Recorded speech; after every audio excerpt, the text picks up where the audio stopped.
So I've said in previous episodes, previous seasons with Barcelona, that we were building for the future. And Real Madrid's squad was getting older. It's like I'm psychic and I knew what was going to happen.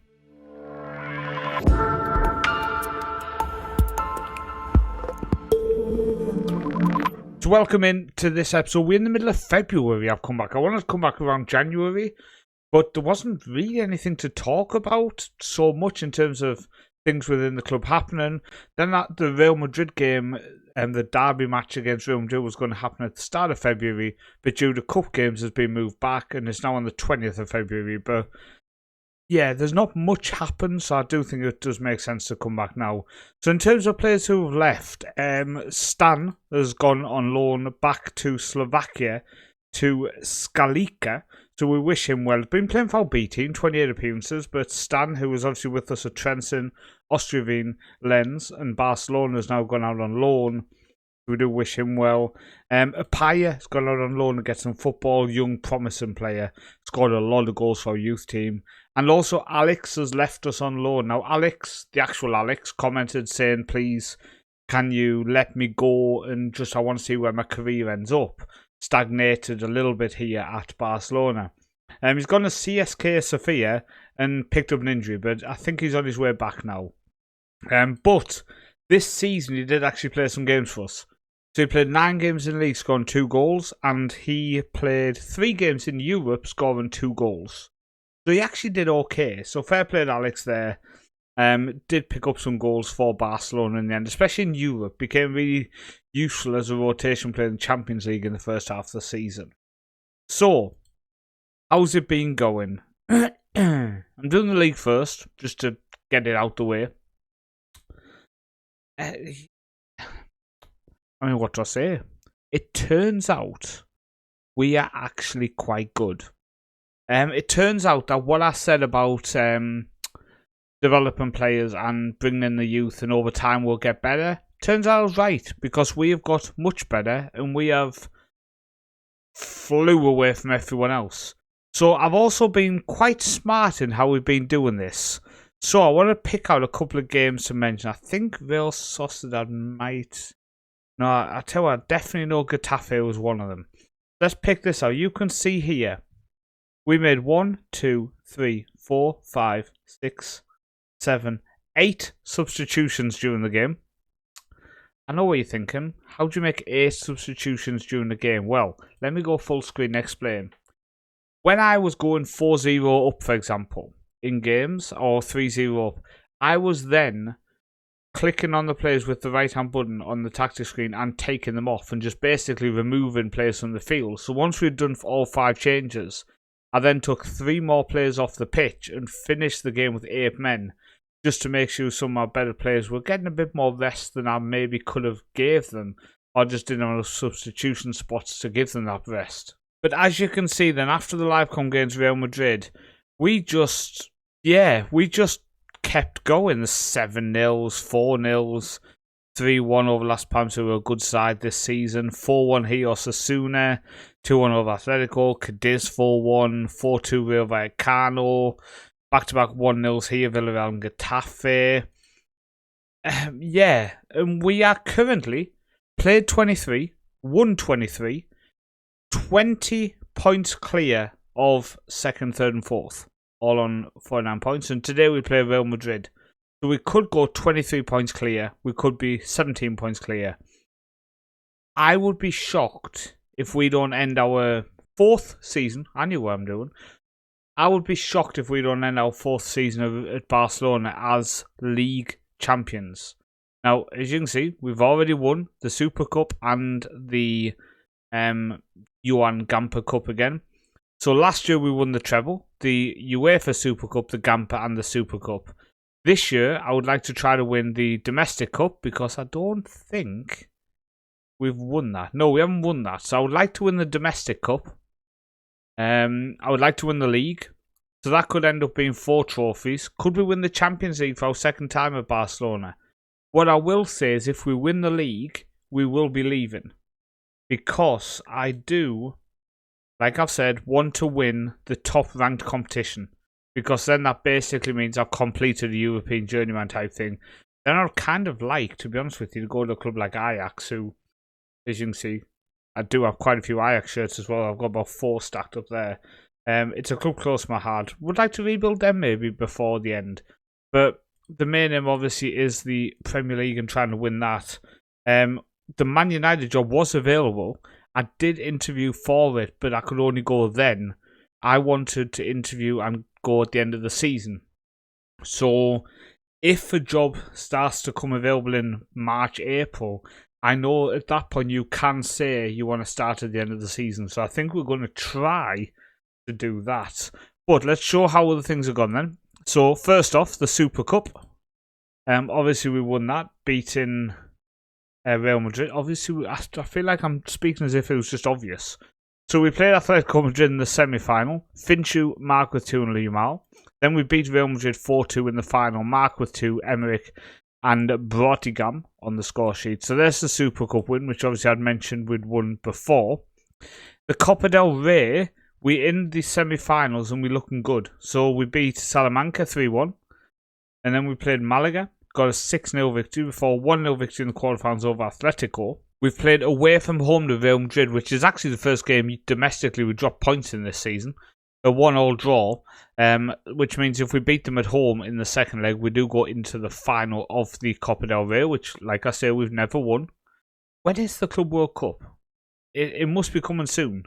It must be coming soon, but not that interesting. And maybe we can look at win that with the next club, for example. So finally, the Champions League lookout. We don't have our round of 16 draw, but I almost feel like you expect me to have got that far. So we got beat by City first off, 3-1, before beating Dortmund 2-1. We then played Zagreb and got 2-0 victory before a 5-3 victory over Galatasaray before defeat to Newcastle. We then drew to Leipzig before beating Batumi 6-1 and Copenhagen 3-0. Now, one of the things I would say is a lot of these games before Christmas, we were rotating. We were actually putting weekend side out in Champions League because I kind of felt like we could still get through. And I really wanted to continue our unbeaten run in the league because the league is the main priority this season to make sure we are leaving Barcelona as league champions and beating Real Madrid to the league title for the first time in this whole universe, because obviously, as we've discussed before, Real Madrid have won every single season since this game started. So, we're 20 points clear in February. If we blow it now, by the way, I should leave just because of how bad we are. We have a few people out. We're missing Gavi. We're missing Finchu. Emmerich. Rovi's out. Saka's injured still, so he's on the bench. So, we're going Blanco in goal. Emery, Bernal and Mercier. So, our back three is standard. 4 to right back. Manny is going to play the left wing back. Obviously, he's been training to play there. More of a central midfielder, but can do the job. Pla, one of our young academy players alongside Valde in the middle. Yamal and Butler in attacking mid with Mark up top, who has just made it to 20 goals this season, which looks like nothing when you see Lamine Yamal has 26 and is tipped to become World Player of the Year, etc. So, yeah, let's see what we can do here, shall we? Real Madrid at the Nou Camp. If we win, we go 23 points clear of Real Madrid, who I do still see as our biggest rival. Yes, Sociedad and Atletico could still be only 20 points behind us, but if we can get 23 point gap on Real Madrid, honestly, I think we should almost be saying the title is ours, because I would guess we almost only need to win half of the games left, and we're not going to lose half of our games. Right, goes out to Manny, ball across, and we go 1-0 up. Jack Butler scores a goal in the 4th minute to make it Barcelona 1, Real Madrid 0. I did say, season after season, the first couple of years we were building something here with this Barcelona team, signed some quality. The longer they've played together, we've added a couple of additions. We've dropped Emery into defence just to make us a better ball-playing team out from the back. All of it has come to fruition this season, where we really are looking like a good team. Fort now in behind Real Madrid. Fort cuts it back to Lamine Yamal. Oh, he turns. Oh, it's off the post. We almost go 2-0 up. We look good. I've been, by the way, starting to plan for FM26. Hopefully it comes out. I've been trying to work out how many episodes a season I'm going to be doing on videos. It's going to be a lot more in-depth than this save, obviously. It's going to be very much focused on you getting to know the whole universe the best I can. So I'm going to start to write scripts. So each episode is a bit more, not what I'm saying is scripted, but we have sections. So we have to look at this and we have to look at that during an episode. So for example, we have to look at how the youth team's games have gone. We have to look at how the reserve team games have gone. We've just gone 1-1. Julian Hall scores for Real Madrid. The former Atletico Madrid player. We're just going to go a bit more attacking, a bit more direct, because they've obviously had a team talk which has resulted in them getting a goal back here. Which I'm not impressed by. A draw would keep us 20 points clear. Which, when you say it, sounds insane. 20 points clear. But the point is, we've won every single game this season. A live com against Real Madrid is not where I want to see that stop or change.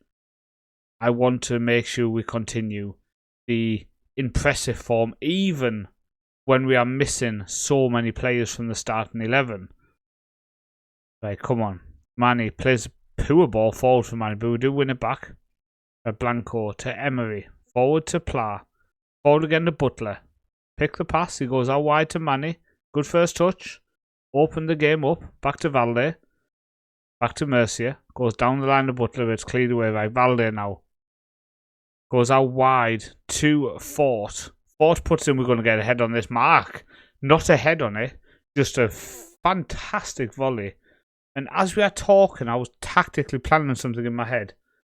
So I think what we're going to do is I'm going to take off Valde, struggling fitness-wise, and I think what I might do is move Bernal into that centre mid. Valde can come off for Rovi, okay? Stay with me. Right, Manny is going to go into the middle alongside Bernal, and Pla is going to come off for Sprout. And Sprout will go into defence, and Mercy will move to the wing-back position. Now, the only other change I would like is Fort to come off due to just his legs, but he's just not. We don't really have anyone to fit in that position. Finchu's out, and also Rovi, who plays there, is out as well. But them changes actually make us a bit stronger. But I like to keep our back three together. But moving Mercy to wing back does mean Manny can move into the middle and we can try to control the game a little bit more, which we have struggled with so far. But we are winning. Lamine Yamal now hits the post. Oh, we have an injury. Yamal is injured. I think we will go with academy player Soares, who has signed a new contract which comes into effect at the end of the season. Mainly because we couldn't actually afford to do it now. We really are close to our wage max for the league. We do have a few players on just too much of a wage, to be honest with you. So I do think there will be some restructuring needed for next season by the probably new manager, because this is another result which points us in the direction of league leaving as champions of Spain. Right, Emery forward to Manny, goes back to Emery. He's going to cut inside. He does. Plays it to Bernal. To Manny, sorry. To Soares. Look at this football, by the way. To Mark. Goes out to Mercia. Oh, bad first touch. Bad first touch, man. They're going to recycle play. Costa now. To Gretakos. Forward to Xavi. Xavi Simons. Nowhere. Back to Xavi. Goes out wide, but we do intercept. Fort intercepts. Plays it forward to Mark, but he's brought down, but Butler's in. And we go 3-1. We go 3-1. We have that bit of a lead. I'm going to take off Fort. I don't want to bring on Saka. He's not fit. I'm then going to bring on Bortgam at right wing back. And then I think our final change will probably just be Goddard for Butler, just because Butler really is struggling. And in attacking midfield, we're just lacking a few people with injuries at the minute. But Butler picking up 2 games in the game against Real Madrid as a 19-year-old is fantastic. It's fantastic. And again, it's another example of players who, as they get older, are just becoming more and more of a big player in this Barcelona team. Mark to Manny, forward to Soares. Soares has a goal himself. Academy player trying to get the 4th goal here. But 104,000 fans turn out to watch us win our 24th game of the season from 24 games. We are looking invincible. We are looking like we're not even going to drop points at the minute. Lamine Yamal is out for 2 to 3 weeks. That could be the only reason we drop points. The amount of players we're getting injured at the minute. Because apart from that, we are just looking insanely strong. Insanely strong. So thank you for tuning in. Really do appreciate it. I'm going to continue this journey till the end of the season. And hopefully you will join me as we are champions of Spain. We've added some more youth to the squad. Hopefully the B team can regain the title in the 2nd tier. And hopefully our under-19s can do something as well. We're leaving this Barcelona team, well, potentially leaving this Barcelona team in a very, very good position.